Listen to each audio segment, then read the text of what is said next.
Bonjour tout le monde, bienvenue sur la séance 7 en langage PHP. On va continuer avec cette formation de programmation pour aborder une notion qui suit un petit peu ce qu'on a vu précédemment sur les variables. Vous avez vu que la vidéo était assez longue, hein, elle durait une cinquantaine de minutes, donc on a vu énormément de choses, mais au moins tout a été vu ensemble parce que ça concernait les variables et les types de données que vous allez manipuler tout au long de cette formation. Donc on va pouvoir aborder cette fois-ci, comme l'indique le titre, les constantes. Donc les constantes, à l'inverse justement des variables dont on peut modifier la valeur, d'accord, qui sont aussi bien accessibles en lecture, c'est-à-dire pour lire leur contenu, qu'en écriture, donc pour modifier leur valeur. Une constante, elle, pourra simplement être définie, et ensuite on ne pourra faire que lire à l'intérieur, donc on pourra seulement y accéder en lecture, et on ne pourra plus modifier sa valeur. En PHP, on a grosso modo deux manières de pouvoir définir des constantes. Je vais vous les montrer, il y a une manière un peu plus ancienne que l'autre. Attention, c'est pas parce que je dis ancienne qu'il ne faut pas ou plus l'utiliser. Elles sont toutes les deux très utilisées de manière régulière et tout le temps, même encore maintenant, en PHP. Donc c'est vous qui verrez à l'usage, évidemment, selon vos préférences, laquelle des deux syntaxes, ou éventuellement les deux, vous utiliserez. La première donc concerne l'utilisation d'une fonction, donc la fonction qui s'appelle define, tout simplement. On va dire de définir une constante. Elle prend deux paramètres, donc nous on va les passer comme ceci. Le premier va être le nom de la constante et ensuite on passera sa valeur. Donc le nom de la constante, par convention, d'accord, les déprogrammeurs, donc tous les créateurs de langage, se sont accordés sur l'idée qu'une constante sera écrite en majuscule. Comme ça, chaque programmeur, dès qu'il voit un mot écrit en tout en majuscule, il peut comprendre que c'est une constante. D'ailleurs, le langage PHP écrit ses constantes tout en majuscule, donc vous n'aurez absolument, vous avez toutes les raisons de le faire aussi. Donc pour une constante, ça peut être par exemple ceci. On va mettre genre pseudo, d'accord, admin, admettons. Vous auriez un pseudo, et vous allez pouvoir du coup l'afficher. Pour l'afficher, on note tout simplement le nom de la constante. Pas besoin de symbole $, d'accord, ça permet comme ça de différencier constante de variable, même si ça fonctionne un peu comme une variable, mais seulement accessible en lecture. J'actualise, et là vous voyez que ça s'affiche bien. Le jour où je vais vouloir modifier donc ma constante à la définition, il faudra la modifier à l'endroit où on l'a créée, où on l'a déclarée. C'est le seul moment où vous allez pouvoir faire quelque chose. Et à partir du moment où vous avez défini votre constante, elle ne peut plus jamais être modifiée. Il est impossible de faire ça, de changer la valeur comme ça, et de tenter de refaire quelque chose derrière. Il va tout simplement vous mettre une erreur comme quoi vous ne pouvez pas faire d'affectation. Donc il vous dit voilà, l'opérateur d'affectation ne peut pas être utilisé, tout simplement. Il y a une erreur de syntaxe pour lui par rapport à ça. Donc effectivement, on ne peut pas faire d'affectation sur une constante, c'est impossible. C'est une valeur accessible qu'en lecture seule. Alors là j'ai fait comme ça, mais vous pouvez bien évidemment passer par une variable. Bon, ce serait là pour le coup pas d'intérêt par rapport à ce code, mais là j'ai mis directement en dur l'info, mais ça peut être par exemple, vous auriez, admettons, dans un autre fichier, je sais pas, de config, genre config admin, ouais, pseudo admin, mettons dans un fichier de configuration, vous avez défini votre pseudo, et après dans votre autre fichier PHP, vous allez appeler le fichier de config, d'accord, et puis vous allez lui passer l'information comme ça. Et du coup ça va définir les constantes. Ça fonctionnera de la même manière, d'accord. On peut passer une variable sans problème. On peut même passer, même si on l'a pas vu encore maintenant, donc je ne montrerai pas, un tableau. Vous verrez que depuis les dernières versions de PHP, on peut même passer un tableau en tant que constante. Ça peut être pratique aussi. Alors ça, on aura l'occasion d'en reparler parce qu'on n'a pas encore vu les tableaux. Et n'oubliez pas, sur cette formation, on travaille avec PHP 7, d'accord. C'est au moment où je fais cette vidéo, la version la plus récente de PHP. Donc je vous avais dit, si vous voulez travailler en PHP 5 ou encore plus bas, ce qui serait d'ailleurs bizarre, vous faites comme vous voulez, vous êtes libre. Par contre, vous aurez pas mal de choses qui ne fonctionneront pas chez vous, donc faut pas vous étonner, d'accord. Donc travaillez, surtout si vous démarrez en programmation, démarrez en PHP, j'espère que vous avez suivi l'installation comme je vous l'ai suggéré, et que vous êtes directement passé par PHP 7, parce que ce serait voilà, dommage de s'en priver, vu les performances que ça apporte, vu les nouveautés que ça apporte aussi, et tout ce que je vais pouvoir du coup vous montrer avec PHP 7 sur cette formation avec ces différentes vidéos. Donc voilà comment on définit cette petite constante. Donc retenez tout simplement qu'une constante, eh bien on ne peut pas modifier sa valeur, d'accord. On peut juste lire ce qu'elle contient, mais c'est tout, on ne peut rien faire d'autre. Alors ça peut être par exemple ce genre de choses, hein. Vous allez faire par exemple le nombre, alors je pense pas qu'il passe, on va mettre 314, voilà, vous pouvez définir comme ceci, parce qu'a priori la valeur arrondie du nombre pi, elle ne doit pas changer, d'accord. Pareil. Alors, je voulais voir, mais normalement c'est mix, voilà, donc ça fonctionne aussi en tant que nombre, d'accord. Vous pouvez passer une chaîne en tant que nombre, peu importe ce que je vais dire, ça prend n'importe quoi, une variable, un tableau, etc., comme on le verra. Donc si vous voulez passer vraiment en tant que nombre, vous pouvez le mettre comme ça. Donc ça fonctionne aussi, on ne pourra jamais changer ça. Donc c'est plutôt pratique, d'accord? Sur des vrais projets complexes, qu'on va faire, en fait on va définir pas mal de constantes, par exemple pour la racine du site, pour l'email de l'administrateur, pour des informations comme ça voilà qui ne vont pas changer, ou alors pas une fois qu'en tout cas elles ont été définies. Comme ça il y a juste à configurer tout notre projet dans le fichier de config, où on aurait tous les define, toutes les constantes de créer, et ça va se répercuter sur tout l'ensemble du projet. Et le jour où on veut changer une seule info, plutôt que de modifier partout ou d'avoir des variables qui traînent à droite à gauche, on aura toutes les définitions de constantes faites dans un fichier et on pourra tout modifier à la volée. Et ça fonctionne partout, que ce soit en programmation web, en programmation d'applications, de jeux vidéo, de n'importe quoi. Quand on fait de la bonne programmation, c'est comme ça qu'on procède. On crée beaucoup de constantes pour avoir des informations très pratiques à utiliser.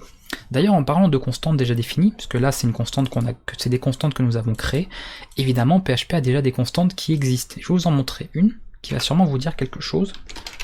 Alors, on va faire comment elle s'appelle, c'est PHP int max. Voilà, on va faire ce genre de choses. Et voilà ce qu'on obtient. Ça c'est le nombre maximum, donc mon PC en l'occurrence, donc ça veut dire que vous n'aurez pas forcément le même nombre vous, il y a même de fortes chances que vous n'ayez pas le même nombre. C'est le nombre maximum que peut stocker une variable de type entier sur mon ordinateur. Je suis en 64 bits, donc c'est un adressage beaucoup plus grand, et vous voyez que le nombre est plutôt grand, on est sur là des millions, des milliards, etc. etc. Donc si j'étais en 32 bits, ça s'arrêterait à 2 milliards et quelques, donc on serait sur du... ouais, on ferait pas sur grand chose quoi. 1000, millions, milliards, on serait sur du... Voilà, ça s'arrêterait comme ça quoi en fait, grosso modo. Donc on sera à 2, ici il y aura un 2 milliards et quelques, parce que c'est du 32 bits, mais moi comme c'est du 64, vous voyez que le nombre est beaucoup plus grand. Je ne saurais pas forcément vous le lire d'ailleurs, surtout que tout est attaché, là c'est pas forcément pratique à la lecture. Donc ça permet de récupérer comme ça, certaines constantes sont très pratiques, elles permettent d'avoir des choses qui ne vont pas changer, parce que ça c'est des informations liées à votre machine, ou liées au PHP en particulier, donc ces informations là ne vont jamais changer, d'accord? Il n'y a absolument aucune raison que ça change. On a le même d'ailleurs pour PHP int min, je crois, normalement c'est l'inverse pour le nombre minimum, voilà, donc le minimum c'est le nombre négatif par rapport à ça, et on doit avoir, comment que ça s'appelle, je sais plus, PHP int, je voulais voir en fait pour la valeur disponible, mais PHP, je crois que ça doit être size, je pense, voilà c'est size, donc il vous met en fait le nombre d'octets, donc c'est stocké, moi les entiers sont stockés sur 8 octets, voilà. D'ailleurs oui, 8 octets, du coup ça fait 32, 4 x 8, 32. 8 x 8, 64, oui je suis... Non c'est pas grave, c'est... Oui. C'est des octets, donc c'est 8, on multiplie par 8. Donc oui, 8 x 8, 64, donc je suis bien en 64 bits, voilà. Par contre peut-être que vous sur votre PC, vous verrez le nombre 4. Ça veut dire que c'est codé sur 4 x 8 octets, donc 4 x 8, 32. Et du coup, c'est à dire que vous êtes sur du 32 bits, voilà. Donc tout dépend de votre machine, mais vous voyez, du coup, grâce à ces constantes, on peut récupérer des valeurs. Donc moi je sais que sur mon PC, du coup, sur un entier, je fais une variable un entier, eh bien je peux lui mettre maximum le nombre qu'on a vu tout à l'heure avec PHP int max, c'est-à-dire un nombre très grand. Donc ça laisse de la marge. Par contre, si je commence à noter un nombre comme ça, là je suis sûr qu'il dépasse largement, parce que vous avez vu le nombre de tout à l'heure, il était beaucoup plus petit que celui-là. Donc ça ne marcherait pas, il y aurait un gros problème. D'ailleurs si on tente de faire les fifous, voilà, on aurait un nombre comme ça tout bizarre, qui est sûrement d'ailleurs pas du tout correct en termes d'approximation. Ah si, il est correct, pardon, mais c'est que comme le nombre a dépassé, PHP en fait, l'interpréteur, c'est que c'est des choses assez récentes ça aussi, quand le nombre dépasse en fait la fourchette de valeur disponible, plutôt que de vous mettre une erreur toute bête, et ce qu'il fait en fait c'est qu'il transforme en flottant automatiquement. Et il lui met du coup une valeur forcément qui est à peu près arrondie, parce que c'est des puissances de 28 ici, donc on a un nombre pas possible. Donc il essaie de faire une notation scientifique avec un arrondi. Voilà. Donc ça c'est des choses qu'ils font avant, parce qu'avant ça faisait une erreur, maintenant oui ça automatiquement ça transforme en nombre flottant. Ok, donc c'est fait par rapport à ça. Donc tout intérêt du coup de vous servir comme ça de ces petites constantes, elles ont vraiment leur utilité, et on aura l'occasion de toute façon de travailler avec pas mal de constantes définies avec PHP, quand on fera des bases de données, quand on travaillera avec des bases de données, on utilisera également des constantes spécifiques, qui vous verrez nous serviront énormément sur pas mal de choses. Donc c'est voilà, on aura l'habitude de se servir de lire des constantes, donc on peut pas les modifier, et on pourra bien évidemment définir, créer nos propres constantes aussi. Voilà pour la première méthode, donc le fameux define. La deuxième, c'est tout simplement l'utilisation d'un mot-clé.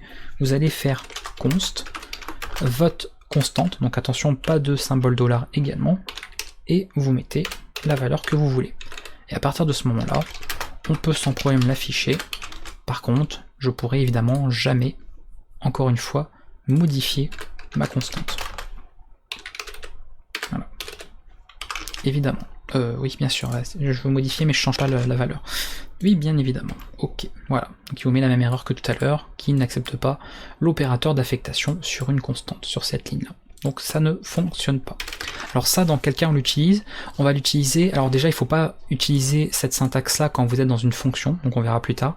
Il ne faut pas le faire quand vous êtes dans une condition, ni quand vous êtes dans une boucle. Donc tout ce qui concerne les structures de contrôle, que vous ne connaissez probablement pas si c'est votre première formation en programmation, mais que nous allons aborder dans des vidéos suivantes, donc évidemment, vous saurez à quoi ça correspond.